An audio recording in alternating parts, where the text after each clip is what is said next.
Live from the Washington, D.C. area, it's the Inside Scoop, Emerald Planet. All the ecology news that our viewers want to know. Now, here's your host, Executive Director of the Emerald Planet, Dr. Sam Lee Hancock. Hello and welcome to the Emerald Planet as we come to you from Washington, D.C. in the United States as we look around the globe in 144 different nations, looking for those 1,000 best practices, the technologies, services, and products that are making a difference as we move through the 21st century. And as we move forward, we have a planet with 9 billion people. How are we going to be able to take care of all those and provide them with the necessary amount of food that actually just is above subsistence and allows them to have a high quality of life?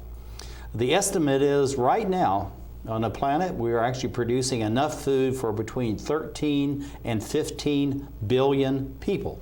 Yes, I'll say that again, because it boggles the mind that we have 7 billion and we have people that are going to bed hungry at night, and yet we could feed more than double the amount of people we have on the planet at this time. But it's due to the waste of resources, the way of processing, and actually just throwing away food on a day-to-day basis that's literally destroying almost 40% of the food that's actually being produced through a very efficient global economy and agricultural production, but yet still gross waste. We have someone who, actually we have two people that's going to come on and talk about this and share with us some of the information about what we need to be doing to change the patterns, and also what we need to be doing as individuals, as organizations, communities, and even nation states to take care of this. First is Dan Emery. He is the co-founder. And then we have Miles Chung, who is, has the title of co-traveler, and this will come out as what this actually means in a few minutes. And they're both with the American Community Project out of Augusta, Maine. And I have beside me our special guest, which is Joel Coulter. He is the president of Mobile Sciences Consortium, and Joel is with us on a fairly regular basis. So Dan and Miles, welcome to the Emerald Planet. Okay, I can't hear you coming through. Do we have the sound up for the gentleman? Dan, can you check in with me again? There you are. Okay, welcome. And Miles, we're glad to have you.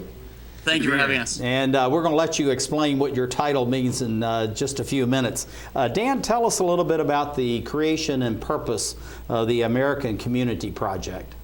Sure. The American Community Project was created for the purpose of exploring the challenges and solutions to the issue of hunger in the United States.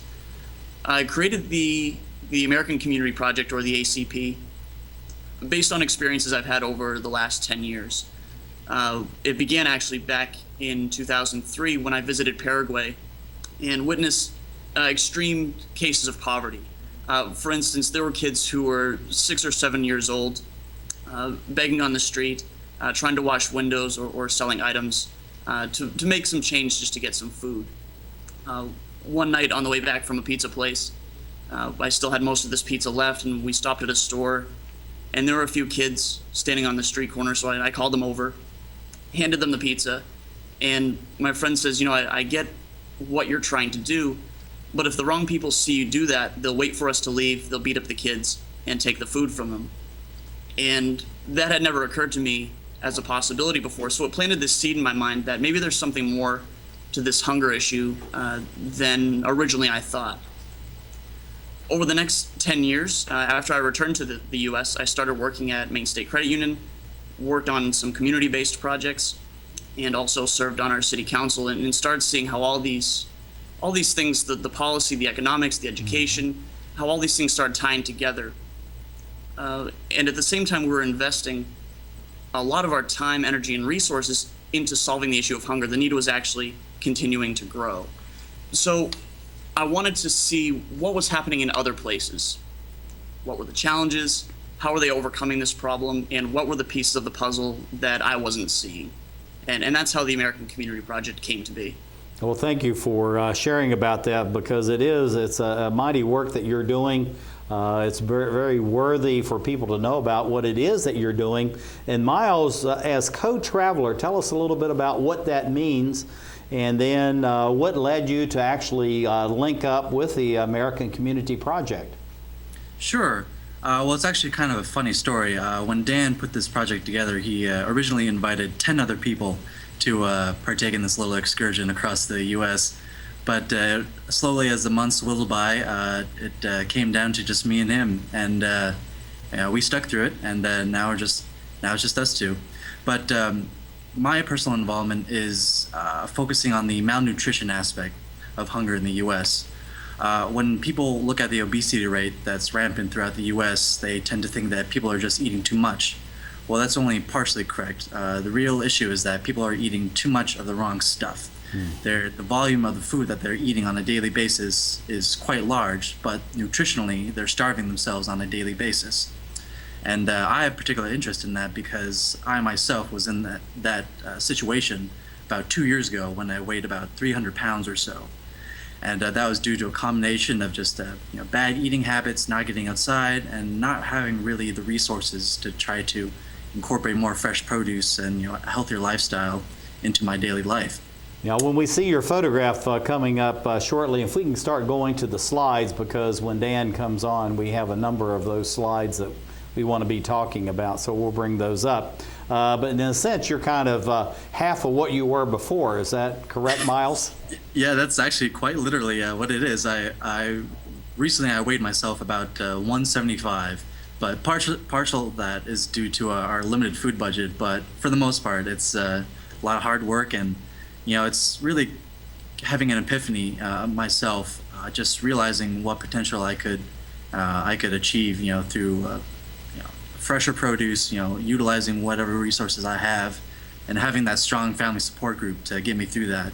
And that's kind of what I want to see. That's what I want to see for people that were in my similar situation, and hopefully get them out of that situation.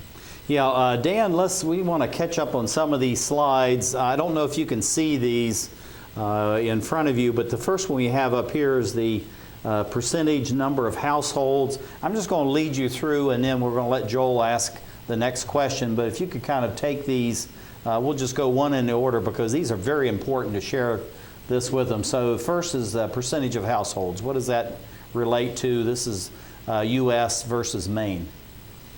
Oh, actually, I'm not able to see the other slides. I know. I'm giving you the information. So, okay. Well, you'll notice that the trend is that it's growing. The number of hungry households is increasing.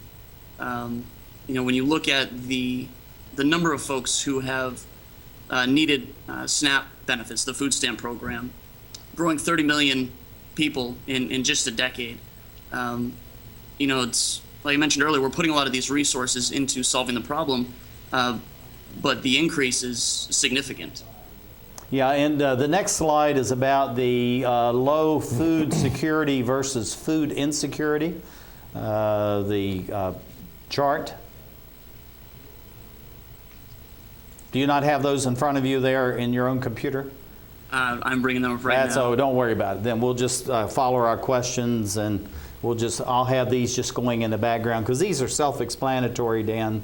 Thank you for sharing this. Joel, question. And this is to you, Dan. This is to you, Dan. Dan, what is the mission of the American Community Project, and how are you meeting your key objectives to fulfill your mission? Our mission is multifaceted. First, we want to identify the challenges to ending hunger, as well as those issues perpetuated by hunger, such as obesity, malnutrition, health-related illnesses. Okay. We want to identify solutions and best practices, and we want to share that information with community members and organizations throughout the U.S. And ultimately, our goal is to take this information back to Maine and put it into action. Okay. Good for you. We're meeting these. Sorry. No, go ahead.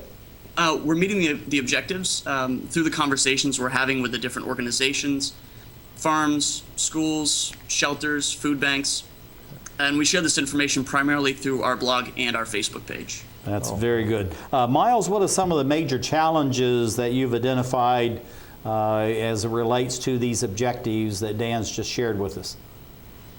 Well, the thing that we've noticed since we started out is just that the problem the challenges are not clear-cut.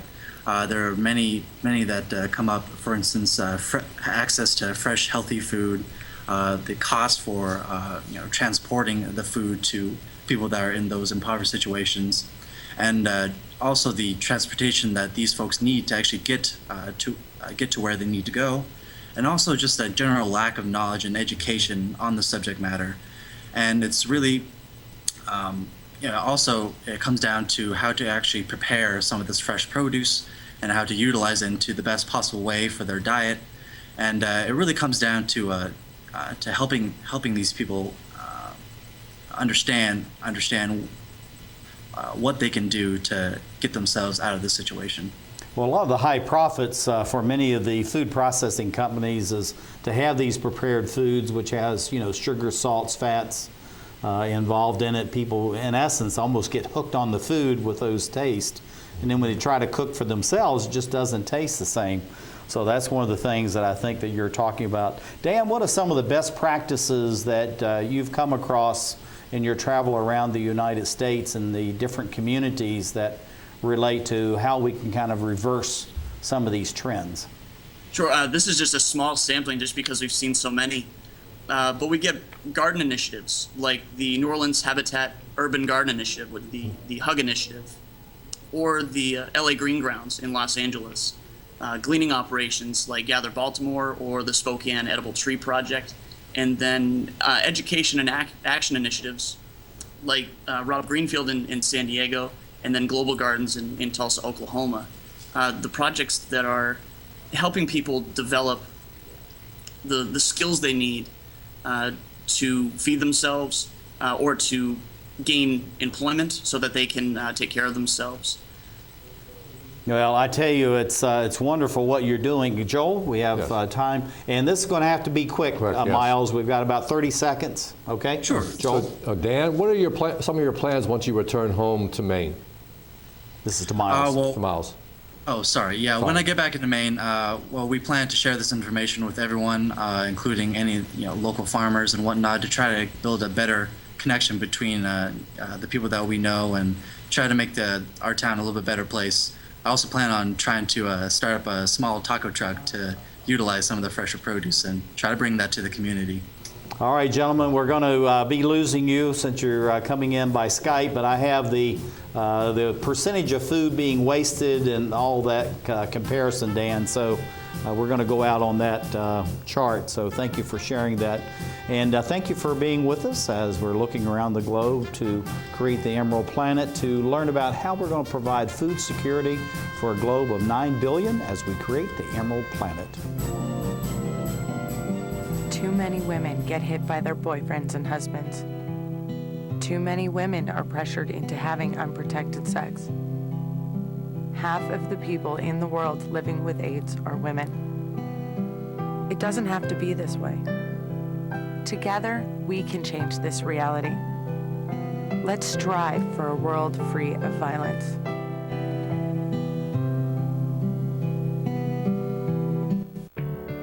At Volunteers of America, we don't just give kids a way to stay off the streets. We give them the tools they need to reach their full potential. We don't just help the elderly receive needed care.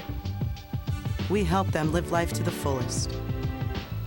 We don't just provide food for homeless individuals and families. We provide job training and placement so they can buy groceries.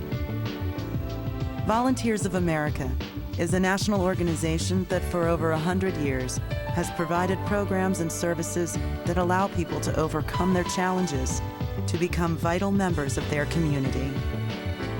At Volunteers of America, we don't just help people, we help people help themselves. Find out how you can support the programs that are working in your community. Contact Volunteers of America today. Call 1-800-899-0089. Drivers face all kinds of distractions. Guys, stop playing. No. Before your wireless phone becomes one of them, stop. Drive safely. Keep your phone in easy reach and dial sensibly. In bad weather or traffic, call later and use a hands-free device. Remember, with wireless, safety is your call.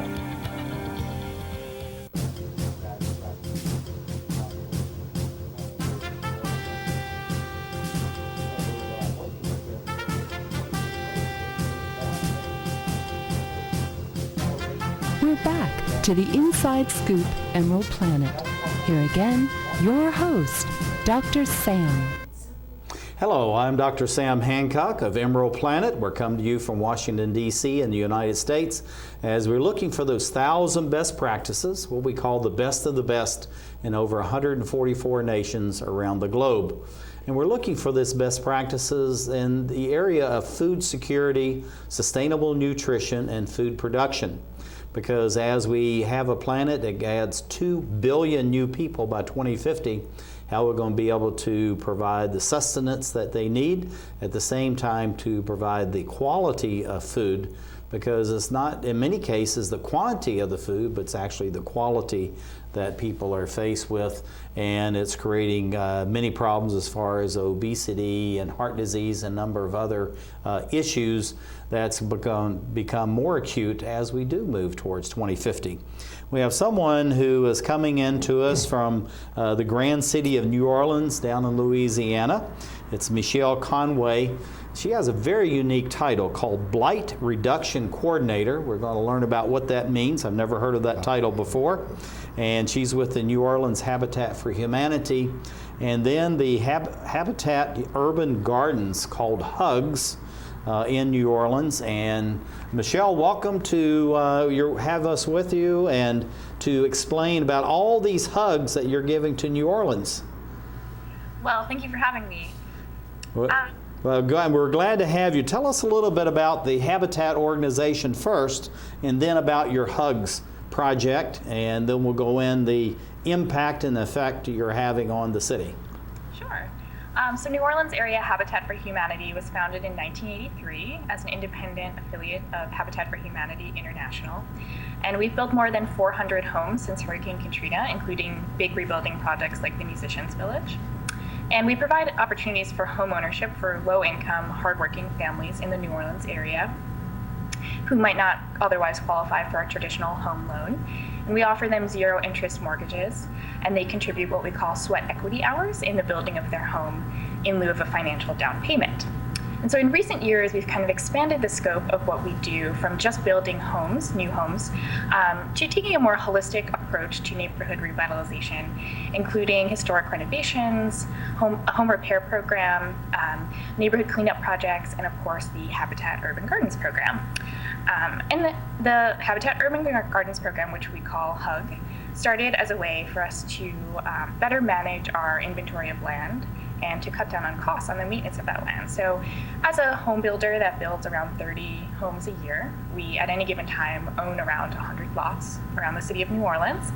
And so some of them, and these are lots that are chosen by our partner families to have. I was going to say, Michelle, this is these first two photographs we have. This is some of the volunteers you have working in these lots. I mean, these are absolutely beautiful. And as we'll see in a few minutes, it's a grand transition from what some of these lots look at to this right here. So looking at the Hugs, tell us about some of the importance of this and what are some of the benefits to the city itself as well as the volunteers and the people that live in the communities. Sure. So it's taking these lots that, as I was saying, these aren't in the most beautiful neighborhoods in the city. They're places, it might be near train tracks or a drainage canal or places with lower property values that might have a lot of blight and vacancy and abandonment.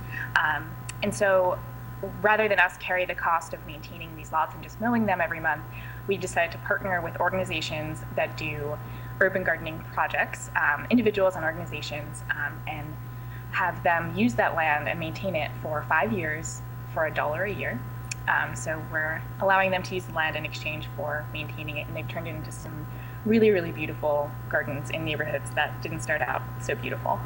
Well, we're going to see some of these photographs, but I tell you, it makes a big difference when you have this amount of greenery and you're able to manage it and control it and really to help reduce the pollution in the air and remediate the soil, hold water. I mean, you're just doing all kinds of good things all within just this one project of actually hugging the city. And I just love this name that you gave to this. Joel, why don't you go ahead and ask the next question? Yes, Michelle. Why do you think from the citizens' perspective the HUD's program matters to them and then eventually to the city of New Orleans? Sure. Well, I think that the HUG program is really important to the citizens and the city of New Orleans because it is sort of embracing our past as a city while also looking toward the future, which is sort of a very New Orleans way of looking at things. So in these neighborhoods where we're working, there's actually a history of urban agriculture. So before it was trendy and cool, people in New Orleans were growing their own food, and in a lot of urban neighborhoods in the city, you still see roosters roaming the streets all the time. So we're really bringing back something that we have a rich history of in our city, and sort of looking to the future as a way that we can use this to rebuild our neighborhoods. And so it is a way to kind of look at some of the major problems that are facing the city of New Orleans almost a decade after Hurricane Katrina. So we have this issue of lots of vacant land with low property values and neighborhoods that haven't really recovered since the storm. We have, of course, a need for jobs and economic development. And then we have a need for fresh food access in a lot of these neighborhoods that could definitely be called food deserts. So we're taking all of these things and kind of putting them together to come up with creative solutions. So a great example of this is a group called Pelican Produce, which was our first HUG partner, and they grow produce for restaurants. And so they sell to higher end restaurants in New Orleans. And so they've taken the vacant land with this low property value, turned into something really gorgeous, and they've actually used the money that they're making selling the produce to hire some people from the neighborhood where they work, which is the Upper Ninth Ward. And then with the produce that they don't sell to restaurants, they're handing it out to neighbors. So they're kind of taking this issue of vacant land, a need for jobs, and the need for fresh food access and kind of putting them all together and making really creative solutions. Well, that was going to be the very next question, the positive impacts that you've seen from the HUGS program. One is actually you're producing the food needed within the city and providing green jobs. What else are you seeing that is a positive impact on New Orleans? And what I'm doing, Michelle, with the slides that you provided us, kind of going back and forth some of the not so nice scenery into the very nice gardens that have been developed there. So as you're talking away, we're going to continue to share these slides with everyone. But again, some of the positive impacts from the HUGS project. Sure. Well, I mean, the positive impacts that you're seeing in these photos are pretty visual and pretty apparent. But some of the things that you maybe can't see are the great relationships that this project and program has really built. So in a lot of cases, these gardeners who are working on these lots aren't from the neighborhoods where they're working. Many of them are not from New Orleans at all. And they're going to these neighborhoods and they're building really great relationships with the people around them. And what better way, of course, in New Orleans to build great relationships with your neighbors than through food. So, they're handing out food to neighbors. One of our partners in the lower Ninth Ward, David Young, he gives out all of the produce that he grows to neighbors.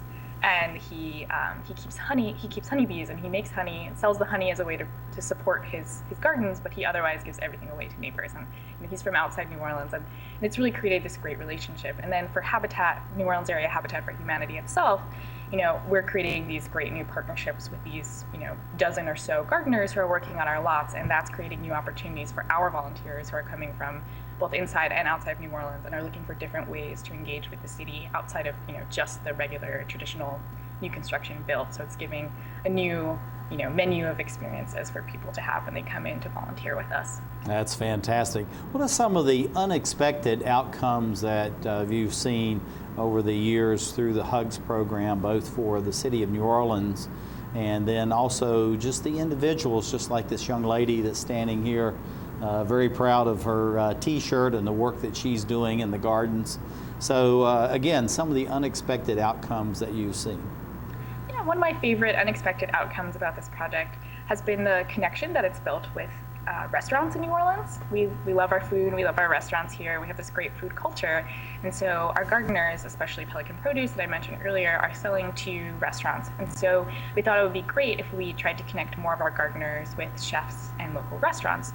So we hosted a party a few weeks ago where we invited all of our gardeners, lots of chefs, lots of people in the food industry, and while we were planning it, the chef Michael Gulata from a restaurant called Mofo agreed to host it. And we found out that Serena Johnson, who's a partner family, Habitat partner family, and also a chef, had been trained under Chef Lulata, and we didn't know about this until she told us while we were planning the party. So she was there at the party, and she was, she had her Habitat Partner Family T-shirt on under her chef's whites, and she was so excited to be a part of this, and so it was really, just really brought home how important this work that we're doing and how it's all connected. All, providing affordable housing, providing food access, putting local produce on the table of our city's best restaurants. It all comes together, and those are the things that really make the work worthwhile. Well, I tell you, the smile this young lady has and how proud she is of her T-shirt and the work that she's doing, I mean, that speaks volumes for everything that you're doing, Michelle, with the HUGS program. Joel, won't you ask the next question? Yes, Michelle, it seems like in your presentation the word collaborating comes out, and that you're collaborating with a lot of different organizations, and I think that's important for both growth and sustainability of this important redevelopment program. So what are some of the other organizations, government agencies, and communities of faith? How are they working with you? Well, of course, the most important partners are our gardeners themselves, and we've worked with them in a variety of ways, from obviously maintaining the land to engaging volunteers. And we've worked with an organization called the New Orleans Food and Farm Network, and they've helped us find farmers who are in search of land for projects, and they've done a lot of really great advocacy work around land access in New Orleans for agricultural projects, which can be very difficult. So they've been a great partner. And then we haven't worked directly with government agencies, but we have talked with the New Orleans Redevelopment Authority, which is a big city agency that handles major real estate development projects and holds a lot more land than we do in the city. And they have a similar program. And so they have a lot more rules and regulations that they have to follow as a city agency, but they've kind of looked to us to help streamline their process. And so that was really great to see that, the city was coming to us as a leader in this type of work to see how they can improve their own program. Well, we have these slides, Michelle, and we're running out of time here, but we're showing some of just, the horrendous situations that people find themselves in the local communities, and then the volunteers and the local citizens, really banding together. And then you have this absolutely beautiful garden. So how long does it take to go through this transition of what we're looking at here with the trash and the refuge from all over the area, cleaning up, and then ending up with a very beautiful garden like this? And this is going to be our last question, so be quick. Sure. Well, there have been times where, we've had volunteers descend on a neighborhood and clean it up in a day, but of course, the long-term sustainable work is going to take, many years and many decades. It's hard work, but, we're here to rebuild our neighborhoods and rebuild. Well, we're going to lose you. This is Michelle Conway. She is the Blight Reduction Coordinator, New Orleans Habitat for Humanity, and also the Habitat Urban Gardens HUGS program in New Orleans. Thank you for being with us as we create the Emerald Planet. Art, a universal language, an expression of culture, of self. And now, thanks to Empowered Women International, a way for emerging and established immigrant and refugee artists and artisans to find hope to earn a living while enriching the lives of all of us. Empowered Women International, making a better America every day. For more information on Empowered Women International's educational programs or to make a tax-free donation, contact cfrip at AOL.com.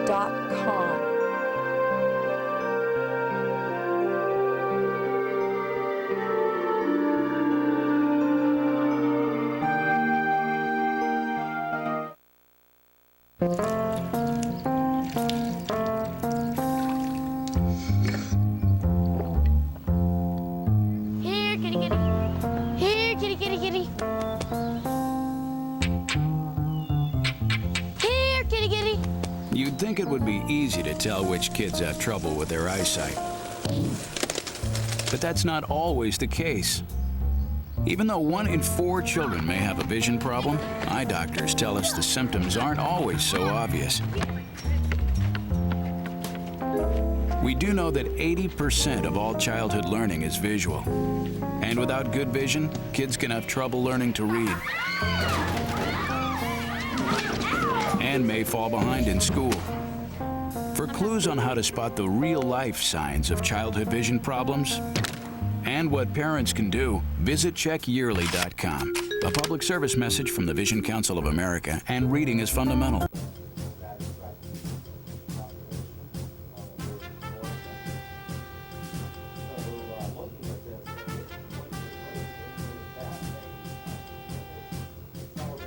We're back to the Inside Scoop Emerald Planet.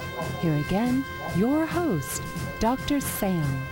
Hello and welcome to the Emerald Planet as we come to you from Washington, D.C. in the United States as we're looking around the globe in 144 different nations, looking for the ways that they're trying to find a path, a methodology, the technologies, and the involvement of local citizens to bring about food security, to bring about a way that they can actually feed people at a high level of quality and to reduce the actual quantity of the food that's being needed within these societies. As the research has shown is that over 40% of the food that's being produced on the planet is being actually wasted, just thrown away into landfills or even some of it incinerated. And when you're going to be adding 2 billion new people by 2050, we can no longer try to throw away that amount of food. We have a gentleman who really is doing very unique things. I have to say it that way. This is who's coming on by Skype, Rob Greenfield. He's the founder of what's called the Greenfield Group. And then sitting right beside me is Joel Coulter, and he is the president of the Mobile Sciences Consortium. He's here as a special guest. And Rob, welcome to the Emerald Planet TV. Thanks for having me on tonight. It's great to be here. Well, it's good to have you, and we're going to try to go very quickly to these slides that you provided me, and I'm going to let you tell your own story, but this is an incredible story. That's all I can say, Rob, and thank you for being here. But tell us a little bit about the Greenfield Group, what you've been doing, and really what motivated you to start this long journey. Well, I guess it started about 3 years ago. I, in the past, was very much financially oriented, always trying to build my business to make as much money as I could because I thought that's how you had freedom in America. But as my personal life, I started to decide to live more simply in order to teach people how they can have less of a negative environmental impact and start to live in a way that's actually beneficial to our earth, our communities, and ourselves. And so the Greenfield Group is my marketing company, and well, now we've basically transferred over to almost doing all work for nonprofits with an environmental message, trying to get the word out there more to make the earth as happy and healthy as we possibly can. Well, and make the people on the planet. We have about 7 billion people now, Rob, as you know. We're going to be adding about another 2 billion by 2050. And so what we have here, I'm going to tell you about these slides because I know you can't see them since you're on Skype, but you're sitting almost in a heart-shaped sea of food. Where did all this food come from, and what is the message through your organization that we have for our viewers both here in the United States and the 214 countries and territories around the globe? So what I'm doing right now, I actually just arrived in New York City. I biked here from San Diego, California on a bamboo bicycle. And the main mission of this bike ride across America was to show America what's in our dumpsters. So a lot of people know the statistics. They know that we produce enough feed to feed an entire American population. They know that 1 in 7 Americans is food insecure, while we have enough food to feed over 500 million Americans. So the numbers are out there, but what I'm trying to do is show people. And so what I've been doing over the last month and a half is actually eating purely out of grocery store dumpsters to show how perfectly good the food is. But what you're seeing in these visuals is I've actually been hosting food waste fiascos. And what that is I'll pull into a city, collect as much food as I possibly can in one night with one vehicle. And then the next day at a public place, we demonstrate food waste for the for the public as well as for the media to get the word out there as well. And so I did this in 7 cities. And in every single city, in just a matter of a few hours, I managed to pull together what you just called a sea of good food to show the public in a place that I'd never really spent any time, and in just a matter of one night with a volunteer with a car. Now, what we're looking at right here, Rob, this is the second slide you shared with me, and it looks like almost a layout. We'll hypothetically say it's the American flag, and it looks like you have about 8 to 10 volunteers standing behind that. Tell us some of the variety of foods, because you have all the, the hues of the rainbow. Yep. So what are we looking at here as far as just really good food in the grocery store dumpsters? So that's actually in Lincoln Park in Chicago, Illinois, and that is actually the fringe of that is all frozen pizzas. I got 104 frozen pizzas out of one dumpster that the suggested sell-by date was June of 2015. And now, of course, frozen pizzas aren't healthy, but a lot of Americans aren't eating healthy, obviously, and so that's the type of stuff you'll also find in the dumpster. But you also see there loads of bananas and apples and all sorts of fresh fruits and vegetables. A lot of that is pre-made salads that were, when I took them out of the dumpster, we're talking garbage bags full of pre-made salads that were all still cold right off the shelf. So that's one night of gathering food with just what we could fit into one car. That doesn't even come close to the amount of food that we found. That's just what we could fit into a car for one night, and that's what we grabbed. That was the stuff that was presentable to really show people what's going to waste. Now we're looking at the third slide here. You're in front of a high-rise office building, it looks like, and now you're ringed with food. So I'm just trying to describe to you. It's very artistic the way you laid this out. But, it's a very serious issue that when you're wasting 40% of the food that your nation produces one way or the other, but this goes for China, for India, for Brazil and South Africa and all these other countries. I mean, there's nothing unique about this in the United States.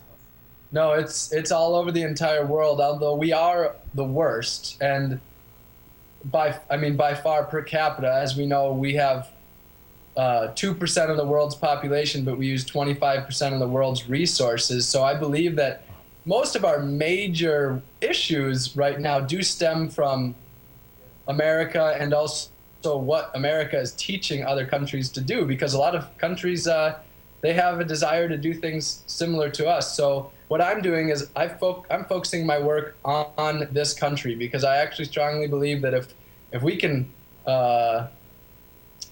make some more positive changes, they will ripple around the world. And what you see there is that's in Detroit, Michigan. And I woke up at 7 a.m. I had that food waste fiasco at 5 p.m. I was done collecting that food by 9 a.m. It took me 2 hours from the time I got out of bed. My goodness gracious. So in 2 hours, Rob, you're able to collect, literally, it looks like you've paved a whole city block with food. $2,000 worth of food. And the amazing thing that I've learned in my last 2 bike rides across America is that I could do that in just about any city every day across America. It's mind-blowing. I've been in probably close to 800 dumpsters by now, and they are full to the brim with perfectly good food. That's incredible. Rob, I have Joel Coulter sitting right beside me. He's going to ask the next question. Joel? Yes, Rob. So given what you've learned, why does the way we handle food and food waste matter? Well, I believe that food waste is actually a root to a lot of our environmental issues in the United States. When we waste food, we of course waste water. The water used to irrigate land to grow food is in the billions and billions of gallons of water that we're wasting in that sense. We waste fossil fuels. A lot of things are flown in. For example, a lot of our apples are flown in all the way from Chile and New Zealand, as much as 10,000 miles away, just to end up in our dumpster. I find cheese and meats from Spain and Ireland, kiwis from Chile.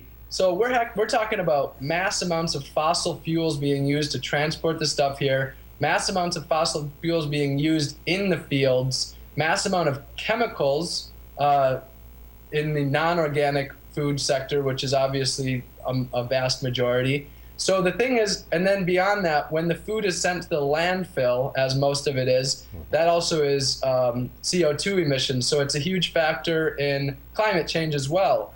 So food waste, and I could go on, there's also all the trucks that are needed to take the food to the landfill, which uses more fossil fuels.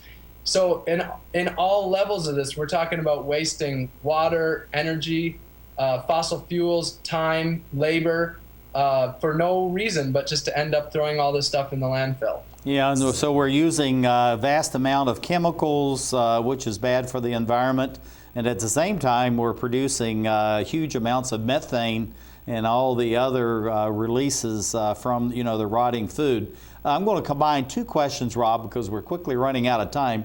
I'm just fascinated by the creativity of the artwork that you've done with this food. One, why is this food being thrown away? And then secondly, how can the grocery stores and all the other wholesalers, retailers, food processors be part of the solution to get beyond this? So it's a deep issue why it's being thrown away. But to a large extent, a lot of the food that you're seeing is thrown away due to sheer laziness. Now, there's thousands of grocery stores across America that are donating food, excess food, to nonprofits, and there's thousands of food rescue programs that exist, like Feeding America or the Food Recovery Network, that are picking that food up. But a lot of chains just don't donate it. One, because they fear liability, but the truth is that they're protected by the Good Samaritan Food Act, which was signed in 1996 by the Clinton administration, which waives liability of grocery stores and restaurants that donate it to a nonprofit. And according to a University of Arkansas study from 2013, not a single grocery store has ever been sued after donating food to a nonprofit. So this whole idea of liability it's just so far unnecessary. There's no need to worry about that. So the food is thrown away because sometimes it doesn't look perfect. So we're talking, Rob, we're going to run out of time. I do want to ask you one last question. How can our viewers and the chains become involved? And you got about 5 seconds to get all that in. All right, what I'm telling people to do is donate, not dump. That's the hashtag. Simply tell your grocery stores to donate, not dump. Let them know that we care and we don't want them to throw their food away. And that's what grocery stores can do, is donate their excess food to nonprofits. This is Rob Greenfield, founder of the Greenfield Group. Rob, thank you for being with us. And I just love your artwork with all this food as we create the Emerald Planet.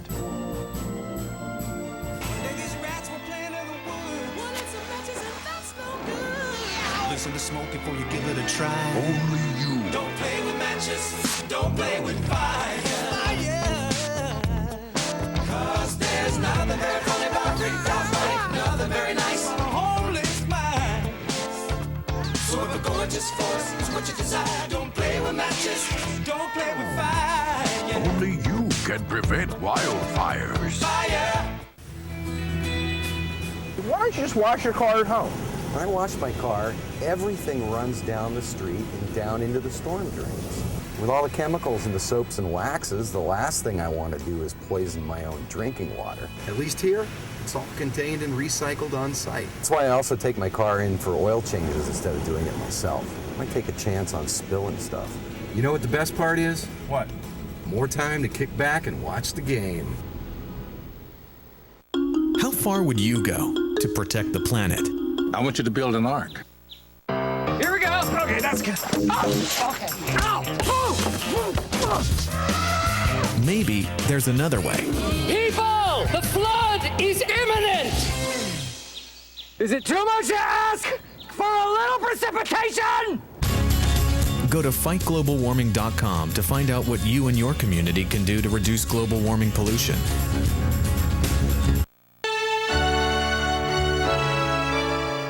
Somewhere around the world, there are men and women of the armed forces risking their lives helping rebuild communities after natural disasters, collecting toys for needy children, tutoring kids in school. These are your sons and daughters who work to keep us safe, secure, and free. Dedicated men and women who put their country first.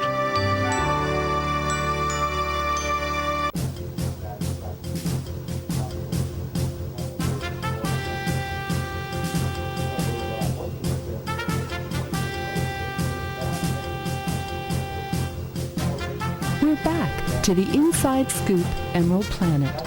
Here again, your host, Dr. Sam. Hello and welcome to the Emerald Planet as we come to you from Washington, D.C. in the United States. I'm Dr. Sam Hancock, the President and Executive Director of Emerald Planet and the Director and host for the Emerald Planet TV. Thank you for being with us on a week-to-week basis as we come to you looking around the globe in 144 different nations, looking for those 1,000 best practices, the technology, the services, and the products that are making a difference as we move through the 21st century. And of course, one of the key areas that we're looking at is this whole notion of food security, food supply, and how we're able to expand, but at the same time, protect. It's estimated that over 40% of the food that's produced on the planet goes to waste on an annualized basis. So at the night when you'll have tens of millions of people going to bed hungry, right next door literally there'd be dumpsters full of food, perfectly edible, that's going out to the landfills or being incinerated. And that's just a waste that's beyond all imagination because we're being challenged by quality of the soil, the air, and the water. And so as the more food that we produce, we throw away, the more water that we're being used can't be provided to the humans that are going to be joining us when we have about 9 billion of us all looking for a drink of water. But we have someone that's coming from Tulsa, Oklahoma, which is really a very progressive city. I was out there last year with the National Congress of American Indians, and I was amazed at the work that's going on there. And they have what's called the Global Gardens. This is Ayschia Kuykendall. She is a community outreach director, and then beside us is Joel Coulter, who is our special guest in case we lose the Skype connection. But Ayschia, tell us a little bit about your organization, Global Gardens, and thank you for joining us all the way from Tulsa, Oklahoma. A very beautiful city, I want to add to that. It is, thank you. We're glad to be able to be on your show. And Global Gardens, we're a nonprofit, so we started in Tulsa, and we're here in Tulsa for now at 3 sites, and we do kind of a 3-pronged approach to our program. So we have during school programs where we actually go in to classrooms in elementary schools and offer a science-based garden curriculum. And then we do after-school programs for 3rd through 7th graders, and that extends through the summer. And we also have 2 family and community gardens that we facilitate with evening and weekend opportunities for families to come and have a garden plot and work together. Now I want to bring up this first slide. This is something that I really like the way that you joined this together. You have the Global Gardens, but also you're tying in science, peace, and empowerment. Science, peace, and empowerment. Tell us how that you fit that together through the gardens and then, in essence, make this a global effort. Yes, thank you for asking that. So it's easy for people to look at our program and look at our sites and see the garden part because we are growing food, we are gardening, we're doing all of those activities that you would think of traditionally with gardening, but we're also doing so much more. So science is a little bit of an obvious connection with plants, and we're talking about the earth and environmental effects, as well as just general plant science and things that have to do with, your typical science curriculum. But really when we talk with our students and even our families about science, we challenge them to find out, or to ask themselves rather, if they are a scientist. And we get mixed reviews. So some students who maybe have an interest in science immediately say yes. Others who think, I don't do well in science, I'm not a scientist, they may not feel that way, but then we go on to help our students and even our families really realize a scientist is anyone who asks questions. Well, tell us about the connection between the peace and empowerment. This is something that's quite unique. The science we get, the peace and empowerment, how are we weaving all this together through Global Gardens? So our curriculum is an inquiry-based and a peace-based education curriculum. So we use the garden as a way to even talk about conflict. So a way for students to engage in peaceful conflict, but also to kind of work out internal conflict. So we talk about just like they might pick weeds in the garden because they're not going to help their garden grow and inhibit the growth of their garden. What weeds do we need to pick out of our own lives, the way that we interact with our world and with each other. So there's a huge platform for peace in the garden, as well as just being a safe space for many of our families and students. And then empowerment is really the idea that our students earn their gardens and they make goals. And so as they're learning how to do that, they're empowered then to think about their world and their community and make goals to kind of even be beyond the garden of what they can do that might make a difference. Okay, looking at this young gardener here, she's holding up, I can't tell whether this kale, spinach, or what, but she's obviously very excited about the produce that's coming right out of her garden. Tell us a little bit about the impact the Global Gardens are having on the people in the local communities, and how are you teaching them the relationship between them, the community, and their food? So you were talking about food deserts before I came on, and that is a real issue in our community here in Tulsa. And so many of our students are learning where food comes from for the first time, what it looks like, vegetables that are fresh and not in a can or frozen. And so there's just some pure education that happens. And then also, of course, the students are learning to grow their own food, learning what it means to grow organic food, and tasting it and really enjoying the flavors that they're finding. And their appetites for fresh vegetables are expanding. They're growing them, but they're also finding ways to incorporate them into their menus at home and into their meals. Well, I tell you, it's exciting to see the energy and just the pure joy this young lady and, of course, this gentleman. It looks like, I can't tell, maybe these are beets, some kind of tuber. But again, having this connection with their food. And I realized when I was raised in a ranch, one of the gentlemen, his children had no idea that milk actually came from a cow. They thought it came from a bottle. So he brought his kids out to our dairy farm to figure out where milk came from. Joel's going to ask the next question. Yes. Joel? Yes, Ayschia. What is the process of and the importance of engaging students in earning gardens? Why is that important in your program? Thanks, Joel. Yeah, I mentioned that earlier. That's a huge piece of our, not our family gardens, but with our student gardens. And we think that it is such a big part of our program because students are really learning the value of hard work. So in order to be successful in their garden, they have to learn to work hard, and earning their garden creates a sense of responsibility that then helps them to stick with it through the year.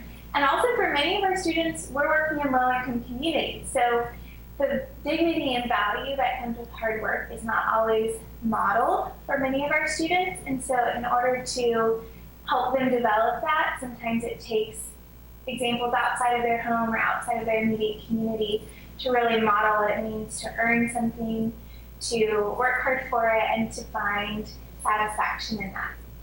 Yeah, that was going to be the next question, and I'm going to kind of tie that back in, but I want to expand that because looking at these gardens, you have these raised garden beds where you're actually growing soil because many of these inner city communities, the soil is so contaminated from several hundred years of PCBs and heavy metals and acid rain and other kinds of things that comes into that. So one is a little maybe more description of the communities you're working with and why. And then what kind of adaptations and changes do you need to make just to the soil itself So it's actually healthy enough for people to actually grow their vegetables, because you can't just plant vegetables anywhere because it's going to absorb whatever's in that soil. You're exactly right. So as far as what type of communities we're working in, we're in 3 schools, getting ready to add a 4th in January. And we look for communities that are low income, have issues with food security, but also communities that show a desire for something like this. And that may come from the school or another agency in the area that helps us to kind of determine that. But we ultimately want family and the students to get excited about it. As far as the technical details of the soil, we're actually pretty fortunate where we've been. There are plenty of places where we would not want to plant straight into the soil, but most of our issues come from Oklahoma clay that is not easy to dig into or prepare a garden. So we've done raised beds really mostly just for our soil here, not necessarily contaminants, but we do like to test and make sure that the sites that we're looking at are not contaminated, because of course having an organic focus and making sure our gardens are organic, we have to start with the soil. Well, that's very, very important, and a good friend of ours, Will Davis, says you have to grow soil in the inner city. So it looks like you're doing a good job of that, and thank you for doing it. We have 2 more questions. We got to be quick. Joel, your question, and then we'll go out on the last question. So be quick. Yes, Ayschia. What makes Global Gardens after-school program unique as far as how it connects with the community?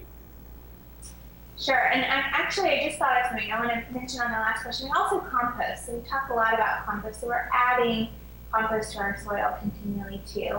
But as far as what makes our after-school program unique, I think it's several things. One, it's much more than just an aftercare program. It's really a student-led program. So our students are in essence creating the program for themselves.